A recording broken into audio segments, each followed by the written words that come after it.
चलो बच्चों, आज हम स्टार्ट करेंगे तुम्हारा चैप्टर नंबर 12 ऑर्गेनिक केमिस्ट्री। ठीक है, और तुम्हें पता है ऑर्गेनिक केमिस्ट्री कितना ज़्यादा इम्पॉर्टेंट है। तुम लोग अपने प्रीवियस ईयर के क्वेश्चन पेपर को उठाओ, ऑर्गेनिक केमिस्ट्री से हर बार क्वेश्चन पूछे जाते हैं। हर बार एक या दो नहीं क्वेश्चन पूछे जाते, कम से कम 4-5 क्वेश्चन सिर्फ ऑर्गेनिक केमिस्ट्री से पूछे जाते हैं। अब या तो रिएक्शंस होंगी या आयुपैक नेम होगा या कोई रीजनिंग होगी, पर ऑर्गेनिक केमिस्ट्री हर बार आती है। हमारे पूरे बुक में जो सबसे ज़्यादा वेटेज जिस चैप्टर का है ना, वो ऑर्गेनिक केमिस्ट्री है। समझ गए? तुम्हारे बोर्ड में पूरी केमिस्ट्री में जो सबसे ज़्यादा वेटेज है ना, वो ऑर्गेनिक केमिस्ट्री की है। आप समझ गए कितना इंपॉर्टेंट चैप्टर है। एंड बिलीव मी, बहुत ही ईजी चैप्टर है, बस तुम्हें इसे शुरुआत से समझना पड़ेगा।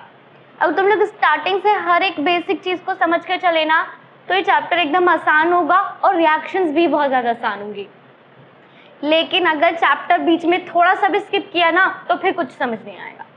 तो आज की क्लास में ना सिर्फ इंट्रोडक्शन पढ़ेंगे कि ऑर्गेनिक केमिस्ट्री है क्या। ठीक है, मेन जो चीज़ स्टार्ट होंगी वो कल से होंगी, बट आज की चीज़ें भी समझना बहुत ज़्यादा ज़रूरी है, क्योंकि बेसिक क्लियर करना है। समझ गए? तो जैसे कि नाम है ना, ऑर्गेनिक केमिस्ट्री। ऑर्गेनिक में एक वर्ड आ रहा है ना, ऑर्गन, सही है ना? ऑर्गन्स किस में मिलते हैं? लिविंग बीइंग्स में मिलते हैं ना। तो एक्चुअली में जब हमें केमिस्ट्री के बारे में बहुत ज़्यादा नॉलेज नहीं थी, बहुत पहले समय की बात हो रही है, ये बहुत ही पुराने टाइम की बात हो रही है, जब हमें केमिस्ट्री के बारे में ज़्यादा नॉलेज नहीं थी ना, तो हम समझते थे कुछ कंपाउंड्स जो लिविंग ऑर्गेनिज्म में मिलते हैं, जो लिविंग बीइंग्स के अंदर मिलते हैं, जैसे कि प्लांट के अंदर ग्लूकोज, स्टार्च, हमारी बॉडी के अंदर प्रोटीन, विटामिन, शुगर, ठीक है ना, स्टार्च। तो ये जितनी भी चीज़ें ना, हम मानते थे कि इन्हें हम लैब में तैयार नहीं कर सकते, मतलब आप इन्हें खुद सिंथेटिक फॉर्म में बना नहीं सकते। हम मानते थे कि सिर्फ लिविंग बीइंग्स की बॉडी में अपने आप तैयार होते हैं, जैसे प्लांट के अंदर तैयार होता है फोटोसिंथेसिस प्रोसेस के थ्रू। हम खाना खाते हैं तो उससे हमारी बॉडी के अंदर प्रोटीन बन जाते हैं, उससे हमारी बॉडी के अंदर फैट बन जाता है। तो तब जब हमें केमिस्ट्री की बहुत ज़्यादा नॉलेज नहीं थी, तब हम ये मानते थे कि कुछ सब्सटेंस ऐसे होते हैं जो क्या होते हैं, लिविंग बीइंग्स के अंदर खुद बनते हैं। उन्हें प्रिपेयर किया जाता है, किससे? एक वाइटल फोर्स के थ्रू। उन्हें हम लैब में नहीं बना सकते, इसीलिए हमने उन सब्सटेंस का नाम क्या रख दिया था? Organic substance. और इन सब्सटेंस को जिस केमिस्ट्री में हम पढ़ते थे, उस केमिस्ट्री का नाम हमने रख दिया था ऑर्गेनिक केमिस्ट्री। समझ गए मेरी बात? क्योंकि ये सारी चीज़ें लिविंग बीइंग्स में बन रही थी ना, जिनमें ऑर्गन्स प्रेजेंट होते हैं, तो हम लोगों ने कह दिया कि ये तो कुछ सब्सटेंस ऐसे होते हैं जिन्हें हम लैब में, वो कहाँ पे बनेंगे? लिविंग बीइंग के अंदर। और जब हम उन सब्सटेंस की स्टडी करते थे जिस साइंस में, उसे हमने ऑर्गेनिक केमिस्ट्री रख दिया। समझ गए? लेकिन तभी क्या हुआ, एक वोहलर साइंटिस्ट थे, ठीक है, वोहलर साइंटिस्ट थे 1828 में। ठीक है, कब की बात चल रही है ये? ठीक है, इतना पुराने टाइम की बात चल रही है। तो वोहलर साइंटिस्ट थे एंड वो अमोनियम साइनेट को हीट कर रहे थे। ठीक है, वो क्या कर रहे थे? NH4CNO, अमोनियम साइनेट को वो क्या कर रहे थे? हीट कर रहे थे। समझ गए? उन्हें पता नहीं था क्या होने वाला है, बस वो अपना एक एक्सपेरिमेंट कर रहे होंगे, कोई वो एक्सपेरिमेंट रेंडमली परफॉर्म कर रहे थे। तो उस एक्सपेरिमेंट को परफॉर्म करने के लिए उन्होंने क्या किया? अमोनियम साइनेट, ठीक है ना, अमोनियम साइनेट को क्या कर दिया? हीट कर दिया। समझ गए? और जब उन्होंने इसे हीट किया ना, तो उन्हें एक ऐसी स्मेल आई जो उन्हें थोड़ी सी जानी पहचानी लगी। ठीक है, इसे हीट करने के बाद उन्हें एक स्मेल आई, जो स्मेल उन्हें ऐसा लग रहा था कि उन्होंने वो कहीं पे स्मेल की है। ठीक है, तो जब उन्होंने इसे हीट किया था तो बना था यूरिया। क्या बना था? यूरिया। यूरिया का फॉर्मूला होता है NH2CONH2। ठीक है, इसे हम लोग शॉर्ट फॉर्म में लिख सकते हैं CONH2 का होल ट्वाइस। समझ गए? ये क्या है? यूरिया। ठीक है, यूरिया। अब यूरिया कहाँ पे प्रेजेंट होता है? हमारे यूरिन में। ठीक है, जो हमारा टॉयलेट है, जो हमारा यूरिन है, उसमें क्या होता है? यूरिया। तो उन्हें उसकी स्मेल आई। तो पहली बार वोहलर साइंटिस्ट ने क्या किया था? एक ऑर्गेनिक सब्सटेंस को लैब में तैयार कर दिया था। और किसकी हेल्प से? एक इनऑर्गेनिक सब्सटेंस, वो सब्सटेंस जिन्हें हम सिंथेटिकली बना सकते हैं या जो हम मिनरल से बनाते हैं उन्हें हम इनऑर्गेनिक सब्सटेंस बोलते हैं। क्या बोलते हैं? ठीक है ना। और जो चीज़ें लिविंग बींग्स के अंदर मिलती है उन सबको हम ऑर्गेनिक सब्सटेंस बोलते थे। तो ये क्या था? Organic substance. यूरिन में मिलता है, यूरिन यूरिया में प्रेजेंट है, तो वो तो लिविंग बींग से निकल रहा है ना, सही है ना। तो ये कौन सा सब्सटेंस है? ऑर्गेनिक। और ये तो मिनरल से बन रहा था, तो ये क्या है? इनऑर्गेनिक। तो पहली बार लैब में ऐसा हुआ था कि एक इनऑर्गेनिक सब्सटेंस से एक ऑर्गेनिक सब्सटेंस मिल गया था। ठीक है, तो एग्जाम में अब तो नहीं पूछा जाता, ऐसे याद कर लो। उस साइंटिस्ट का नाम बताओ जिन्होंने सबसे पहले ऑर्गेनिक सब्सटेंस बनाया था, और उन साइंटिस्ट का नाम क्या है? वोहलर। ठीक है, क्या है? उन्होंने कब बनाया था? 1828 में। किससे बनाया था? अमोनियम साइनेट को हीट करके। और क्या बनाया था? यूरिया। याद रखना है किससे बनाया था, क्या बनाया था, और किसने? वोहलर ने बनाया था। उसके बाद आए थे कॉल्बे। ठीक है, उसके बाद दूसरे साइंटिस्ट आए थे कॉल्बे। कौन सा साइंटिस्ट आए? उन्होंने क्या किया था? एसिटिक एसिड बनाया था। एसिटिक एसिड सुना है तुम लोगों ने? सिरका सुना है? विनेगर हम लोग खाते हैं ना, तो वही विनेगर उन्होंने बनाया था। ठीक है ना। जो विनेगर है उसका केमिकल नेम है एसिटिक एसिड। जब ये चैप्टर खत्म होगा ना तब तक तुम्हें पता चल जाएगा एसिटिक एसिड का फॉर्मूला बन गया। तो फिर साइंटिस्ट को लगा कि अब तो हम ऑर्गेनिक सब्सटेंस को लैबोरेटरी में प्रिपेयर। अब देखो शुगर अवेलेबल है मार्केट में।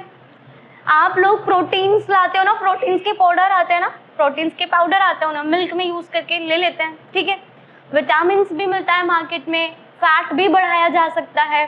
ठीक है ना। तो आज ऐसी कोई चीज़ नहीं है जो हम लोगों ने लैब में तैयार नहीं की है। समझ गए? अब जितने भी ऑर्गेनिक सब्सटेंस हैं ज़्यादातर हम उन्हें डेवलप कर चुके हैं। समझ गए क्या मेरी बात? तब साइंटिस्ट को ये पता चला कि ऐसा कुछ नहीं है कि उन्हें सिर्फ कोई वाइटल फोर्स ही प्रिपेयर करेगा या लिविंग बींग के अंदर ही बनेगा। हम इन सब्सटेंस को लैब में भी प्रिपेयर कर सकते हैं। तो वो मिथ तो खत्म हो गया। समझ गए? फिर हमें ये पता चला कि जितने भी ऑर्गेनिक सब्सटेंस है ना उनमें एक मेन चीज़ थी, दैट इज व्हाट? कार्बन। इसमें क्या है? कार्बन। इसमें क्या है? इसके बाद मेथेन बनाई थी एक साइंटिस्ट ने। ठीक है, इसके बाद क्या बना था? मेथेन। मेथेन गैस, पता है मेथेन गैस? ठीक है ना। हमारे जो फ्यूल्स होते हैं लाइक एलपीजी, सीएनजी, उनमें मेथेन कंटेंट होता है। ठीक है, तो उसके बाद मेथेन बन चुकी थी। अब आप देखो जितने भी ऑर्गेनिक सब्सटेंस मैंने यहाँ पे बोर्ड पे राइट किए उन सब में क्या प्रेजेंट है? कार्बन। उन सभी में क्या प्रेजेंट है? कार्बन। मेन चीज कार्बन है, हाइड्रोजन भी है पर मेन क्या है? कार्बन। तो तब साइंटिस्ट को पता चला था कि जितने भी ऑर्गेनिक सब्सटेंस होते हैं ना उनका मेन कंपोनेंट क्या होता है? कार्बन। तब हमने ऑर्गेनिक केमिस्ट्री के नाम को चेंज कर दिया और हमने इसका नाम लिख दिया क्या? ठीक है, समझ गए? तो अब हम इसे क्या कहते हैं? अब हम इसे कार्बन कंपाउंड्स कहते हैं। क्या कहते हैं? कार्बन के कंपाउंड्स। समझ गए मेरी बात?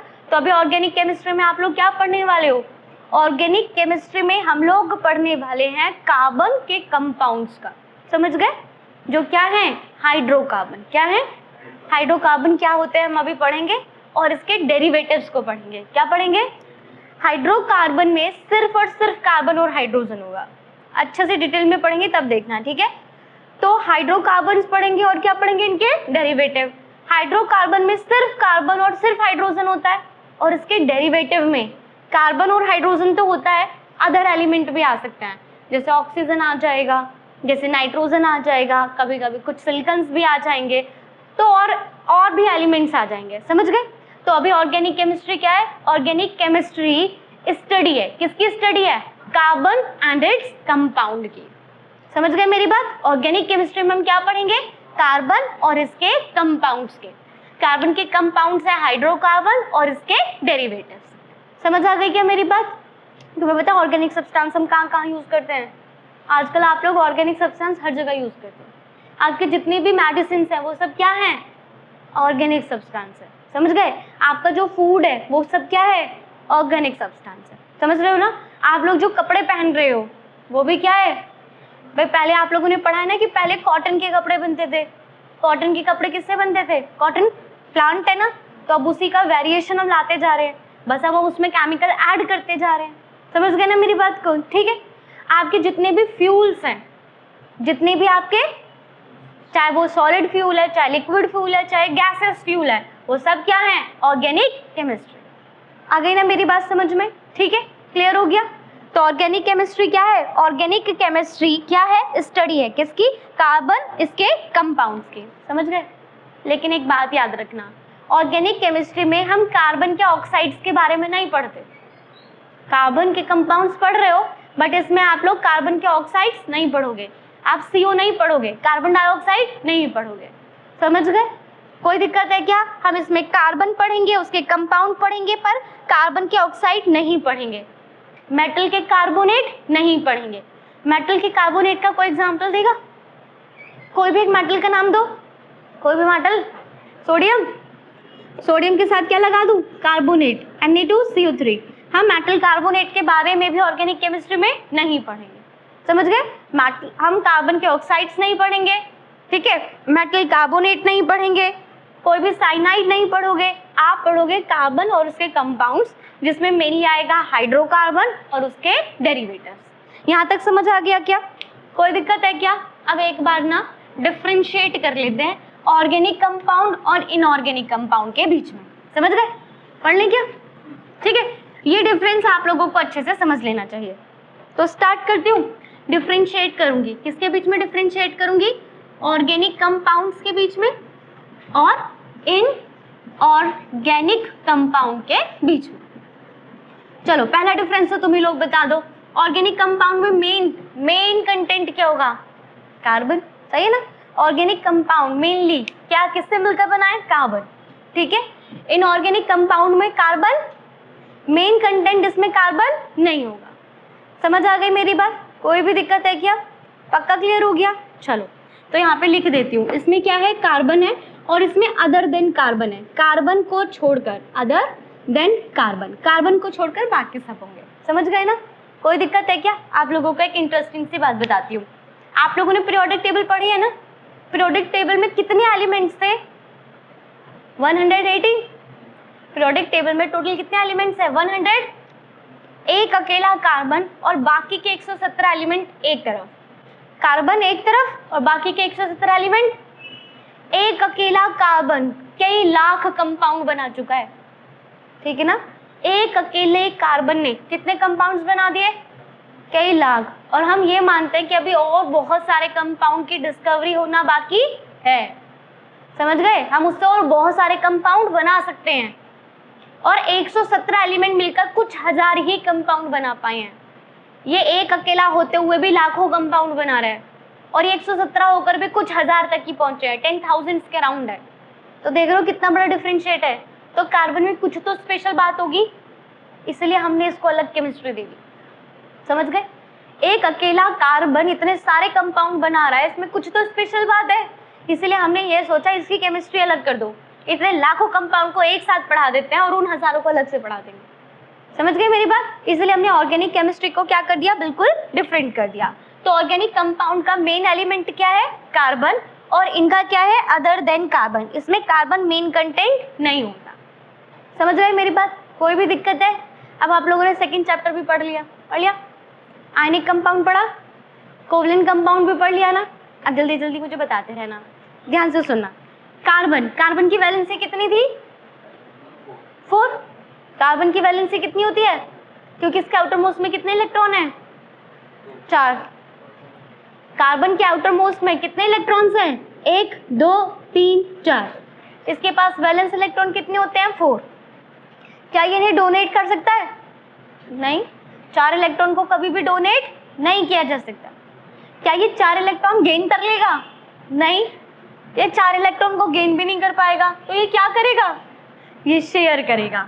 आपका जो कार्बन होता है वो क्या करता है? शेयरिंग करता है। क्या करता है? और जब भी शेयरिंग होती है तो कौन सा बॉन्ड बनता है? Covalent bond. जब इलेक्ट्रॉन का ट्रांसफर होता था, एक इलेक्ट्रॉन देता था, दूसरे इलेक्ट्रॉन ले लेते थे, तो कौन सा बॉन्ड बनता था? तो बनता था आयनिक बॉन्ड। जब हमारे इलेक्ट्रॉन की शेयरिंग होती है तो कौन सा बॉन्ड बनता है? Covalent bond. कौन सा बॉन्ड बनता है? तो आपका जो ऑर्गेनिक कंपाउंड है वो कौन से बॉन्ड से मिलकर बना होता है? Covalent bond. कौन से बॉन्ड से मिलकर बना होता है? Covalent bond. समझ आ गई क्या मेरी बात? कोई दिक्कत है क्या? अब बात कर लेते हैं किसकी, इनऑर्गेनिक कंपाउंड की। इनऑर्गेनिक कंपाउंड में आयनिक बॉन्ड भी हो सकते हैं, ठीक है, आयनिक बॉन्ड भी हो सकते हैं, कोवलेंट बॉन्ड भी हो सकते हैं और कोऑर्डिनेट बॉन्ड भी हो सकते हैं। सेकंड चैप्टर में पढ़े थे ना तीनों bond, ionic bond, covalent bond और कोऑर्डिनेटिव बॉन्ड। तो इनऑर्गेनिक कंपाउंड में तीनों पॉसिबिलिटी है। समझ गए क्या मेरी बात? कोई दिक्कत है? तो ये शेयरिंग से मिलकर बनते हैं, इसलिए इनमें कौन से बॉन्ड प्रेजेंट होते हैं, कोवलेंट बॉन्ड। इनमें मेजरली क्या होते हैं, आयनिक बॉन्ड, कोवलेंट बॉन्ड भी होते हैं, कोऑर्डिनेटिव बॉन्ड भी होते हैं, पर ज्यादातर आयनिक बॉन्ड होते हैं। कोई दिक्कत है क्या? अब जरा मुझे बताओ, हम लोगों ने सेकंड चैप्टर में पढ़ा था, जिनके बीच में कोवलेंट बॉन्ड होता है क्या वो पानी में घुल सकते हैं? जल्दी बताओ। जिनके बीच में कोवलेंट बॉन्ड था क्या वो पानी में डिसॉल्व हो सकते थे? नहीं। जो कोवलेंट बॉन्ड थे वो वाटर में सॉल्युबल नहीं होते, सही है ना? तो organic compounds are insoluble in water, पर ज्यादातर इनऑर्गेनिक कंपाउंड वाटर में इनसॉल्युबल होते हैं। कुछ ऑर्गेनिक कंपाउंड पानी में भी घुल सकते हैं। फॉर एग्जाम्पल आपका अल्कोहल, शराब, सही है, शराब को पानी में डाल के पीते हैं, यानी शराब पानी में मिल जाती है, सही है। तो ऑलमोस्ट ज्यादातर ऑर्गेनिक कंपाउंड क्या करते हैं, वाटर में इनसॉल्युबल होते हैं, बट कुछ कंपाउंड पानी में घुल सकते हैं। और शराब का एग्जाम्पल तो हमेशा याद रहेगा, समझ गए? अब किसकी बात करते हैं, इनऑर्गेनिक कंपाउंड्स की। अब इसमें भी ज्यादातर कंपाउंड पानी में डिसॉल्व हो सकते हैं, क्योंकि इनके अंदर क्या होगा, आयनिक बॉन्ड। आप लोगों ने पढ़ा है ना, आयनिक बॉन्ड पानी में डिसॉल्व नहीं आई क्या मेरी बात समझ में? ठीक है ना। अब आप लोगों ने ये भी पढ़ा था, कोवलेंट कंपाउंड दो तरीके थे, पढ़े थे? कोवलेंट कंपाउंड कितने टाइप्स के थे, कौन कौन से? एक पोलर और एक नॉन पोलर, सही बात है ना। एक क्या थे, पोलर कोवलेंट कंपाउंड, एक क्या थे, ऑर्गेनिक कंपाउंड ज्यादातर नॉन पोलर होते हैं, ज्यादातर, सारे नहीं, समझ गए ना। ऑर्गेनिक कंपाउंड ज्यादातर क्या होते हैं, नॉन पोलर। और आपने पढ़ा था नॉन पोलर पानी में डिसॉल्व नहीं होते, पर पोलर पानी में डिसॉल्व हो जाते हैं। एंड अल्कोहल पोलर कंपाउंड है, इसीलिए वो पानी में डिसॉल्व, अब ये हमने अच्छे से पढ़ा था, इसलिए बस अभी समझा रही हूँ। सेकंड चैप्टर में बहुत अच्छे से पढ़ा था, पोलर नॉन पोलर, बहुत अच्छे से समझाया था कौन पानी में घुलेगा कौन नहीं घुलेगा, समझ गए? तो इसमें जो आयनिक कंपाउंड होगा पानी में डिसॉल्व हो जाएगा, सही बात है ना। जो पोलर कोवलेंट कंपाउंड होगा वो भी पानी में डिसॉल्व हो जाएगा, जो नॉन पोलर कोवलेंट कंपाउंड होगा वो पानी में डिसॉल्व, समझ गए ना। वैसे इसमें भी ज्यादातर, इसमें तो ये बोलो कि बहुत सारे, ऑलमोस्ट कंप्लीटली कंपाउंड वाटर में डिसॉल्व हो जाते हैं, समझ गए मेरी बात। अब अगर ये पानी में नहीं घुलेंगे तो ये किस में घुलेंगे फिर? अगर ये पानी में डिसॉल्व नहीं है, ये पानी में सॉल्युबल, तो किस चीज में सॉल्युबल होते हैं? ये सॉल्युबल होते हैं ऑर्गेनिक सॉल्वेंट में। किसमें सॉल्युबल होते हैं? Organic solvent. एग्जाम्पल देती हूँ, एग्जाम्पल अल्कोहल, अल्कोहल क्या है, एक ऑर्गेनिक सॉल्वेंट। एग्जाम्पल देती हूँ, आप लोग जो मेडिसिन लेते हो, cough syrup, right, cough syrup सुना है ना, जब हमें खांसी होती है तो हमें मेडिसिन चाहिए, आपकी मेडिसिन ऑर्गेनिक सब्सटेंस ही तो होगी। अब ऑर्गेनिक सब्सटेंस पानी में तो घुलेगी नहीं, तो फिर क्या करना पड़ेगा, अब उसे लिक्विड बनाने के लिए, सिरप बनाने के लिए किसी में तो घोलना पड़ेगा, तो हम उसे घोलते हैं अल्कोहल में, ठीक है। जो हमारी कफ सिरप की मेडिसिन होता है उसे हम किस में घोल देते हैं, अल्कोहल में, फिर वो कौन सी फॉर्म में आ जाता है, लिक्विड फॉर्म में, समझ गए मेरी बात। तो अल्कोहल क्या हो गया, एक ऑर्गेनिक सॉल्वेंट, क्या हो गया, ऑर्गेनिक। एक और एग्जांपल देती हूँ, ईथर, आप लोगों ने सुना ईथर। अगर तुम्हारे घर में पेंट होता है ना, पेंट, तो अगर फर्श पे पेंट डल जाता है तो उसे रिमूव करने के लिए ईथर यूज करते हैं पेंटर्स। नेल पॉलिश होती है, वो भी एक तरह की ईथर होती है, ठीक है। नेल पॉलिश को, नेल पेंट को रिमूव करने के लिए आता है ना ईथर, वो भी क्या है, ऑर्गेनिक सॉल्वेंट, समझ गए क्या मेरी बात, ठीक। तो ये किस चीज में घुलते हैं, ऑर्गेनिक सॉल्वेंट में सॉल्युबल है, और ये ऑर्गेनिक सॉल्वेंट में सॉल्युबल नहीं है। आ गई मेरी बात समझ में, कोई दिक्कत, अच्छे से क्लियर हो गया क्या, पक्का? हाँ, यहाँ तक समझ आ गया ना, सॉल्युबिलिटी क्लियर हो गई, बॉन्ड का नेचर समझ आ गया। अब नेक्स्ट पॉइंट पे चले, ठीक है। अब बताओ, आप लोगों को फिर से सेकंड चैप्टर में पढ़ाया था, जब आयनिक बॉन्ड बनता है तो स्ट्रॉन्ग होता था या वीक होता था, ionic bond strong week, strong. Example दिया था ना, आयनिक बॉन्ड किसकी वजह से बनता है, पॉजिटिव और नेगेटिव चार्ज, और जहाँ चार्ज होता है वहाँ क्या होती है, करंट। तुम्हें करंट फील होता है ना, तो यानी करंट कौन सा फोर्स है? स्ट्रॉन्ग, ठीक है ना। करंट एक एनर्जी है वैसे तो, पर करंट अगर तुम्हें लगे तो तुम्हें फील होता है ना, यानी करंट कौन सा फोर्स है? स्ट्रॉन्ग फोर्स, सही है ना। उनके बीच में जो आपके आयंस है, जो पॉजिटिव आयन और जो नेगेटिव आयंस है, उनके बीच में जो अट्रैक्शन फोर्स है वो कैसा है? बहुत स्ट्रॉन्ग फोर्स होता है, ठीक है ना। करंट फोर्स नहीं है, करंट तो एनर्जी है, बट हमारे चार्ज के बीच में, पॉजिटिव और नेगेटिव चार्ज के बीच में जो फोर्स लगता था उसे हमने क्या नाम दिया था? Electrostatic force. और मैंने कहा था वो कैसा फोर्स था? स्ट्रॉन्ग फोर्स था। समझ गए मेरी बात? अब बात करते हैं कोवलेंट बॉन्ड की। अब जरा आप मुझे बताओ, कोवलेंट बॉन्ड स्ट्रॉन्ग था या वीक था? जल्दी बताओ, कोवलेंट बॉन्ड स्ट्रॉन्ग था या वीक था? आयनिक बॉन्ड के कंपेयर में वीक। आयनिक बॉन्ड के कंपेयर में कोवलेंट बॉन्ड कैसा था? वीक था। तो मुझे बताओ कि आयनिक बॉन्ड को तोड़ने में ज्यादा हीट एनर्जी देनी पड़ेगी या कोवलेंट बॉन्ड को तोड़ने में ज्यादा हीट एनर्जी देनी पड़ेगी? आयनिक को ना। तो इसीलिए इनका, क्योंकि इनमें ज्यादातर आयनिक कंपाउंड्स है, तो इसमें क्या होगा? मेल्टिंग और बॉइलिंग पॉइंट क्या होगा? हाई। समझ गए ना? पर सबका नहीं। आप हर बार लिखोगे जर्नली, ज्यादातर, सबका नहीं कह सकते। समझ गए ना? तो जर्नली इनऑर्गेनिक सब्सटेंस का मेल्टिंग और बॉइलिंग पॉइंट क्या होता है? हाई। समझ गए? मेल्टिंग और बॉइलिंग पॉइंट क्या होता है? हाई। और यहाँ पर भी जर्नली लिखा जाएगा, ठीक है ना, सबका नहीं। जर्नली इनका मेल्टिंग एंड बॉइलिंग पॉइंट क्या होता है? लो, क्योंकि इनके बीच में कौन सा बॉन्ड है? Covalent bond. नहीं आई मेरी बात समझ में? एंड क्योंकि कोवलेंट बॉन्ड प्रेजेंट है तो वो वीक होता है आयनिक बॉन्ड के कंपेयर में, तो वो आसानी से ब्रेक किया जा सकता है। जल्दी से बताओ, यहाँ तक समझ आ गया? नहीं आया? कोई भी दिक्कत है क्या? चलो नेक्स्ट प्रॉपर्टी। अब ये बताओ जल्दी से, कौन सी चीज जल सकती है? कुछ भी बता दो मुझे, कोई भी एग्जांपल दो, किसे किसे तुम जला सकते हो। पेपर को हम बर्न कर सकते हैं। पेपर किससे बनता है? प्लांट से, ऑर्गेनिक। और बताओ, लकड़ी, लकड़ी किससे मिली है? Plant, organic. और बताओ क्या? क्लॉथ्स, क्लॉथ्स किससे मिलकर बनते हैं? प्लांट। मेन तो प्लांट ही होता है ना, तो वो भी organic. Fuel, petrol, organic, fuel में कार्बन होता है। सीएनजी गैस, सीएनजी गैस, उसमें भी क्या है? Organic compound. जितने भी फ्यूल है ना, सीएनजी, एलपीजी, लकड़ी, पेट्रोल, डीजल, ये सब क्या है? Organic compound. तो दैट मीन्स जितने भी ऑर्गेनिक कंपाउंड है वो सारे के सारे बर्न किए जा सकते हैं। हमारे हेयर ऑर्गेनिक कंपाउंड है, बर्न हो जाते हैं। जितनी भी ऑर्गेनिक कंपाउंड है जिनमें भी कार्बन प्रेजेंट है सिर्फ वही जल सकते हैं, जिनके अंदर कार्बन प्रेजेंट नहीं है वो बर्न। समझ गए ना मेरी बात? तो ऑर्गेनिक कंपाउंड क्या होते हैं? कंबसिबल, और ये क्या होता है? नॉन कंबसिबल। समझ गए क्या मेरी बात? कोई दिक्कत है क्या? ठीक है, इन्हें आसानी से जलाया नहीं जा सकता। जल जाते हैं वैसे तो, जैसे मैग्नीशियम रिबन देखा है? मैग्नीशियम रिबन एक ना बहुत शाइनिंग सा मैग्नीशियम रिबन होता है। जब आप उसे जलाते हो ना तो वो ड्रिजलिंग लाइट के साथ जलता है, उसके अंदर से बहुत वाइट चमक आती है, बहुत वाइट चमक आती है, और फिर वो पाउडर में कन्वर्ट हो जाता है। ठीक है, तो इन्हें भी जलाया जा सकता है, बट इन्हें जलाने में बहुत ज़्यादा डिफिकल्टी होती है। एंड ऑर्गेनिक कंपाउंड बहुत आसानी से बर्न हो जाते हैं।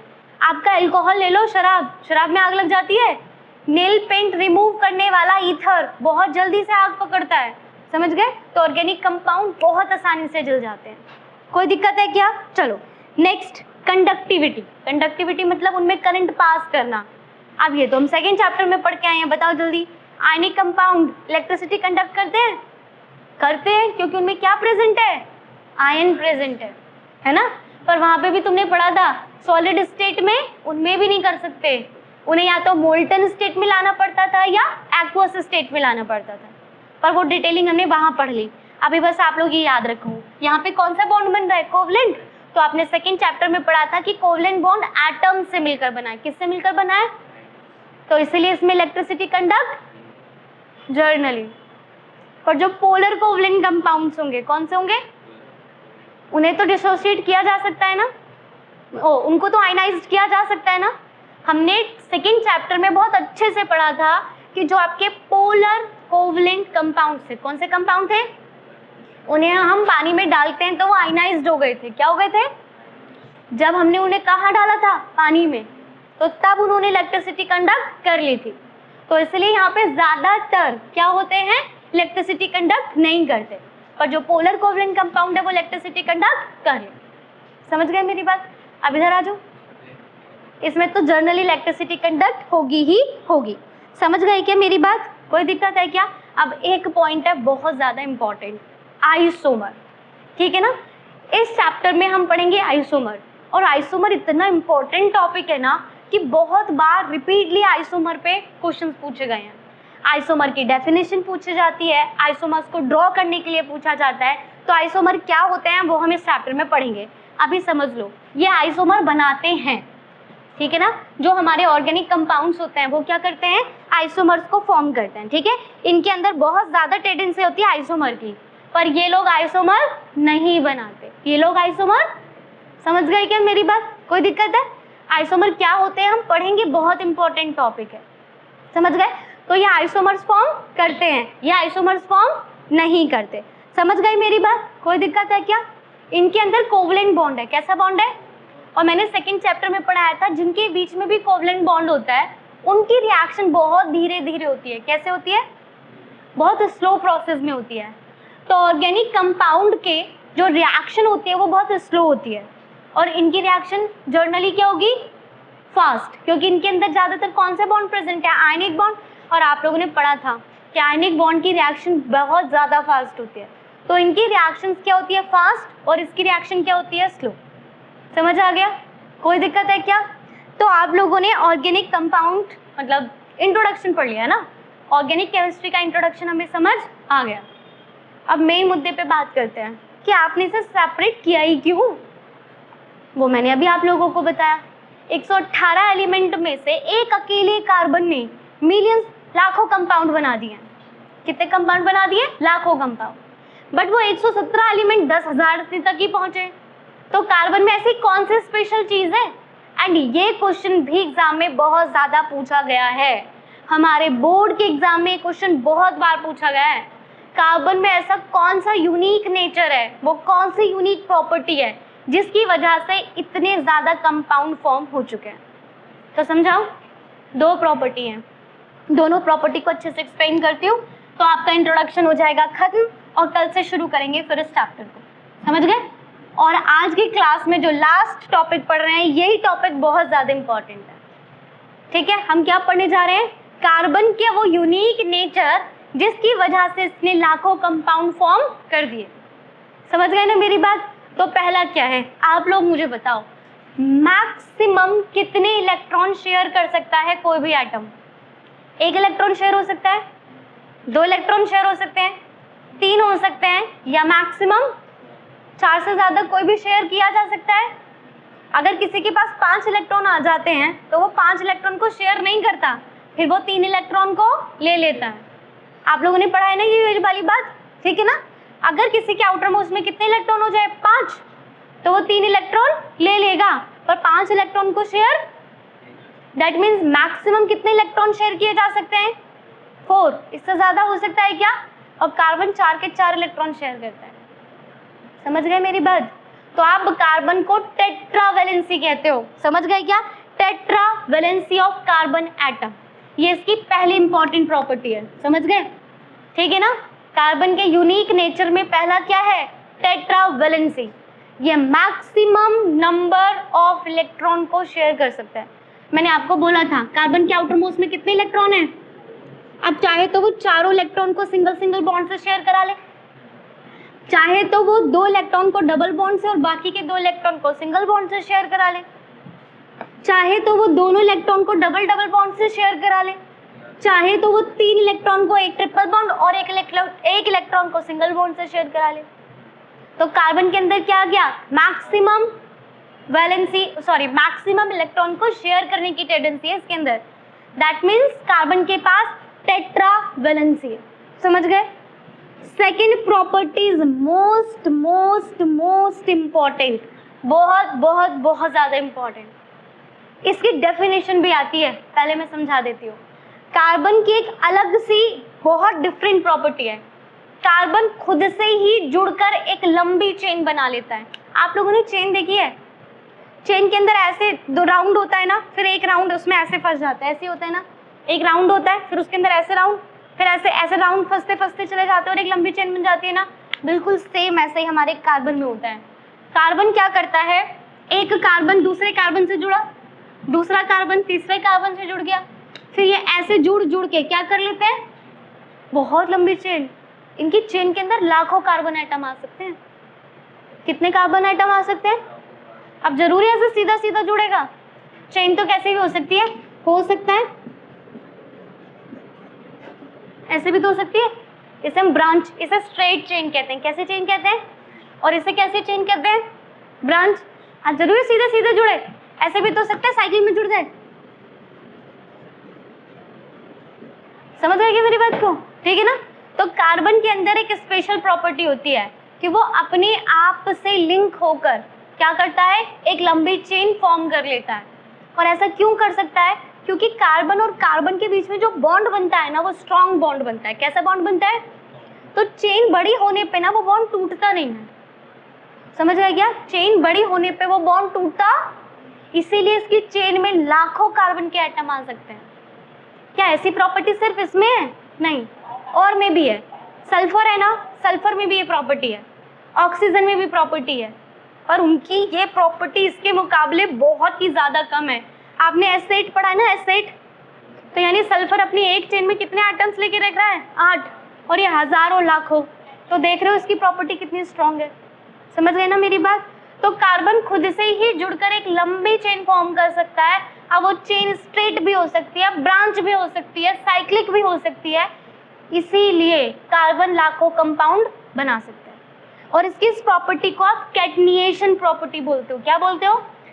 कैटनिएशन प्रॉपर्टी। तो बस कार्बन के अंदर दो यूनिक बातें हैं, टेट्रावैलेंसी और एक कैटनिएशन। एंड कैटनिएशन की डेफिनेशन एग्जाम में बहुत बार पूछी गई है, आपकी बुक में लिखी हुई है, एक बार रीड कर देती हूँ। The property of self linking of atom of element through covalent bond in order to form straight chain, branch chain and cyclic chain of different size is known as catenation। वो property जिसके through atom अपने आप से जुड़कर क्या बनाएंगे, एक chain बनाएंगे। अब वो चेन सीधी हो सकती है, ब्रांच हो सकती है, साइक्लिक हो सकती है। तो इस प्रॉपर्टी को हम कहते हैं कैटनिएशन प्रॉपर्टी। समझ गए? और इन्हीं दो प्रॉपर्टीज की वजह से हमारा कार्बन क्या कर सकता है। और लास्ट प्रॉपर्टी है आइसोमेरिज्म। क्या प्रॉपर्टी है? अब वो हम करेंगे नेक्स्ट क्लास में डिस्कस। तो इस चैप्टर का इंट्रोडक्शन तो पूरा हो गया, लेकिन आज एक मोस्ट इंपॉर्टेंट क्वेश्चन भी कंप्लीट हो गया। अब कल के क्लास में पढ़ेंगे आगे। कोई क्लास मिस नहीं करनी है, क्योंकि सबसे ज़्यादा वेटेज केमिस्ट्री में इसी चैप्टर का है। ठीक है? कोई डाउट? तो आज के लिए इतना। Thank you.